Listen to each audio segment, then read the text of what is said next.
Este invierno encontré un pájaro muerto en mi patio, debajo del alimentador de pájaros, un trepador azul. Tenía el abdomen desgarrado y los órganos arrancados, dejando atrás la piel hueca y las costillas rotas. Tenía el pico abierto, la cabeza torcida hasta atrás y un ojo nublado apuntando hacia el pálido sol invernal. Envolví el cuerpo en plástico y lo tiré. No le di mucha importancia. Durante todo el invierno, seguí encontrando pájaros muertos o señales de ellos alrededor del alimentador.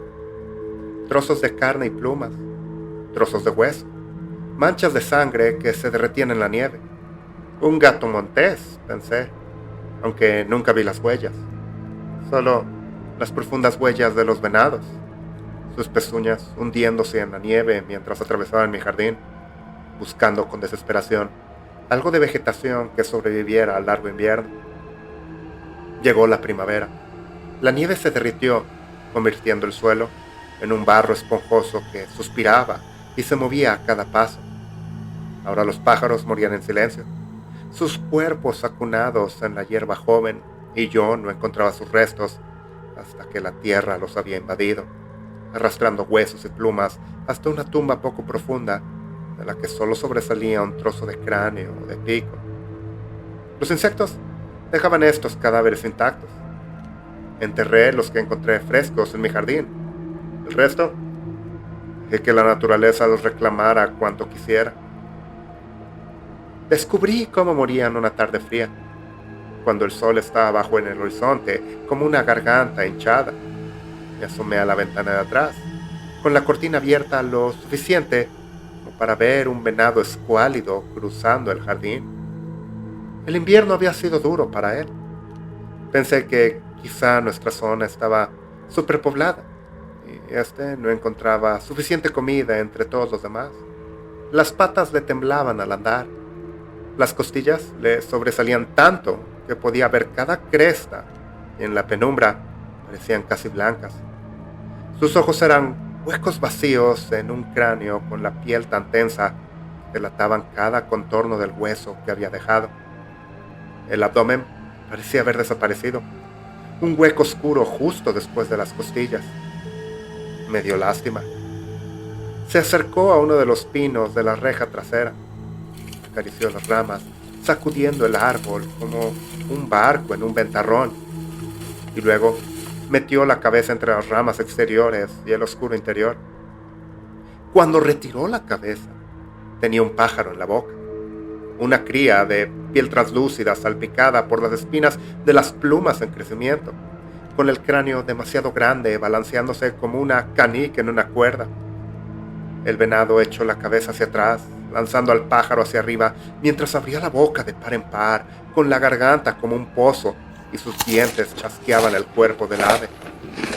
No necesité oír nada más para saber que sonó como el crujido de la columna vertebral. Lo hizo 2 veces más. Se metió en el árbol, sacó un pájaro de su nido y se lo comió. A la tercera, ya había retirado las cortinas para poder ver todo el patio, atónita ante lo que estaba presenciando. El venado me vio ahí de pie. Me miró mientras masticaba, con la sangre saliendo de la boca y bajándole por el cuello, las plumas y los trozos de ramitas pegados húmedamente a los labios y las fosas nasales. Por eso nunca veía huellas de gato montés alrededor del alimentador de pájaros, solo la huella de las pezuñas de un venado. Empecé a darme paseos por el bosque. Es un puñado de acres que rodean mi casa, uniéndose al puñado de acres de mi vecino y luego al de su vecino, formando una mancha de naturaleza salvaje en el corazón de mi pequeña ciudad. Hay senderos, aunque no sé quién los recorrió. Nunca he conocido a otra persona aquí en el bosque. También hay muros de piedra, apenas tan altos como mi rodilla, un montón de rocas cubiertas de maleza que marcan líneas de propiedad olvidadas desde tiempos coloniales. Aquí es donde vi al dios. Sentí que se acercaba. Algo recorrió el bosque, una sensación de inquietud, y me detuve en seco y miré a mi alrededor. Sentí una opresión entre los omóplatos, en la base del cuello, un instinto primario que me susurraba que estaba en peligro, que mi vida estaba en riesgo. No era algo que hubiera oído susurrarme muy a menudo antes, no con tanta urgencia. A mi alrededor, el bosque enmudeció. Los pájaros se callaron. Luego, el aire se llenó del susurro de las hojas y el zumbido de las alas, como electricidad, mientras huían. Estaba de pie cerca de un muro de piedra y me agaché junto a él, cayendo de rodillas sobre la tierra y encorvando la espalda, de modo que mi altura era igual a la de la parte superior del muro, y miré, por encima, hacia el bosque, en la dirección de la que habían huido los pájaros. Era el venado, el mismo de mi patio trasero, demacrado hasta el punto en que ni siquiera debería estar vivo. No, no estaba vivo, porque ahora la piel se le había despegado del pecho y se había desprendido, dejando tras de sí una línea hecha jirones que solo cubría medias las costillas como un manto. Tenía el abdomen abierto y la piel colgaba como cortinas que se agitaban a cada paso. Le había crecido la cornamenta, demasiado deprisa. El venado aún no debería tener una cornamenta completa, y estaba retorcida e incoherente, creciendo como las ramas de un árbol, sin patrón ni razón. Las cuencas de los ojos estaban vacías, huecas, y goteaban una sustancia negra como la brea. Me tapé la boca con las dos manos como si pudiera contener la respiración para que no me oyera. Debería haber huido, pero tal vez lo mismo pensaron los pájaros. Algo se movía dentro de su pecho, cada vez más claro a medida que se acercaba a donde yo me escondía. Vi plumas marrones, negras y doradas, huesos, un retorcido nudo de pájaros, picos que se abrían para gritar en silencio, garras que se convulsionaban entre sí mientras luchaban por afinarse dentro de su prisión, la caja torácica del venado. Fluyeron unas hacia otras, sus cuerpos medio podridos y líquidos en un fluido nocivo que se escurrió desde la base de las costillas para salpicar en un rastro negro y apestoso a la estela del venado. Me di cuenta de que pasaría de largo. Mientras permaneciera quieta y callada, me pasaría de largo. Entonces, justo cuando empezaba a alejarse de donde yo estaba agachada, la masa de pájaros de su pecho se separó. Las alas y los cuerpos que se retorcían retrocedieron, huyendo hacia el interior del abdomen del venado, y algo emergió de la oscuridad de su interior. Una mano humana se aferraba a los huesos de la caja torácica, con la carne cetrina y húmeda en arenilla. Un hueso brotó de la muñeca, largo y delgado, la piel estirada sobre él, moteada con las espinas de las plumas crecientes. Vi un cuello delgado y tembloroso, roto con un mosaico de plumas carbonizadas. Los hombros pesaban, los dedos se convulsionaban y un cráneo se golpeaba contra el hueso, presionando a lo largo del interior de las costillas, haciendo fuerza en su prisión. El cráneo de un pájaro tan grande como el de un humano, el pico negro deslizándose entre los huecos, abriéndose sin sonido, las cuencas de los ojos vacías en donde yo me arrodillaba entre las hojas secas. El venado se detuvo. Yo temblaba y sentía que no podía moverme, ni siquiera para huir. Creo que estuve conteniendo la respiración todo el tiempo. Giró la cabeza y se acarició las costillas. Abrió la boca. Se vislumbraron sus dientes blancos y agarró uno de los pájaros. Le arrancó de su pecho y la cosa luchó, agitando sus alas que no eran más que un hueso y plumas secas y sucias. Gritó con los pulmones descompuestos, arañando el aire vacío con las patas arrugadas. Entonces, el venado sacudió la cabeza como había hecho con las crías de pájaro de mi jardín, girando el cuerpo hacia arriba y llevándoselo a la boca. Mordió. Las alas se separaron del cuerpo y cayeron al suelo, y se tragó el resto.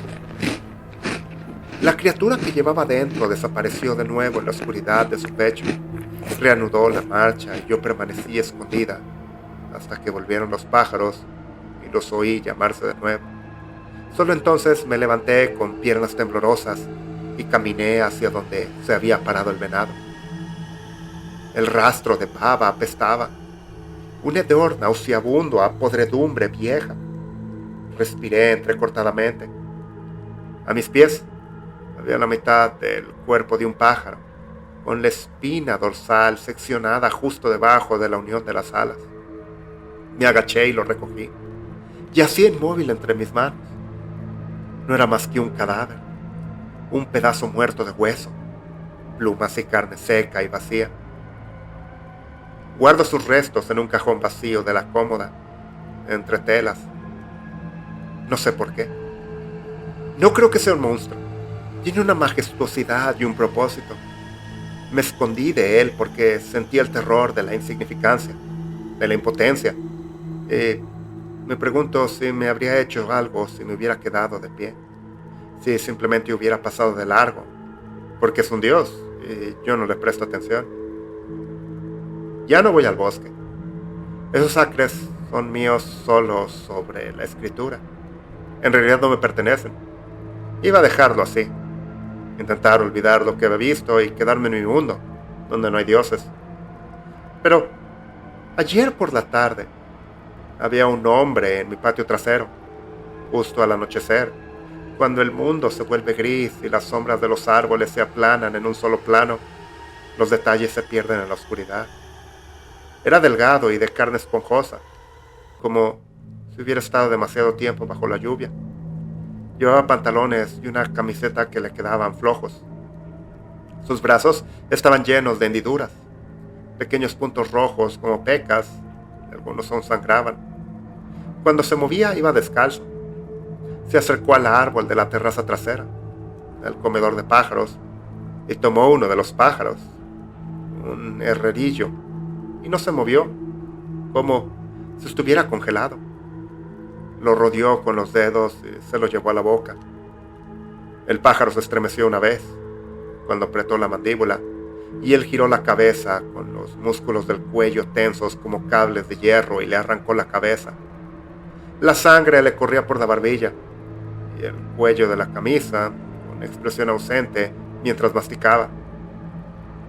Me aparté de la ventana, me tiré al suelo y me acurruqué lejos de la vista del patio trasero. Permanecí ahí mucho tiempo y cuando tuve el valor de volver a asomarme, el patio estaba vacío, salvo por algunos restos de huesos y plumas que yacían en un montón ensangrentado bajo el comedero de pájaros. Sigo repitiendo ese momento en mi mente, cómo masticaba esa cosa mecánicamente y la forma en que giró la cabeza justo antes de que yo bajara la cortina, cómo sus ojos se deslizaron hacia los lados. No sé si me vio. Me aterra que lo haya hecho. Hay un dios en el bosque cerca de mi casa, y ahora que parece un hombre, está listo para dejar el bosque y caminar entre nosotros. Vigila a los pájaros.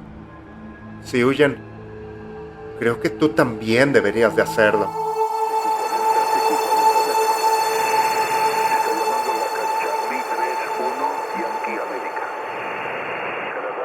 Acaban de escuchar Hay un dios en los bosques de mi pueblo, un archivo compartido por Painting Goat. Otra historia de esta autora. Claramente tiene algo por dioses, bosques y criaturas místicas que ahí habitan. En este caso es interesante ver cómo crece la amenaza de un venado, algo que se apodera de un cadáver humano. Creo que incluso podría ser la misma entidad de la historia de Sigue siendo mi bebé. Tengan por seguro que ya no tendremos paciencia en los bosques. No olviden dar like si les gustó este relato y suscríbanse y habiliten notificaciones para no perderse de ninguna de nuestras historias. Por favor comenten qué les pareció. Aquí termina esta transmisión de terror. Desde la estación les deseamos unas muy buenas noches.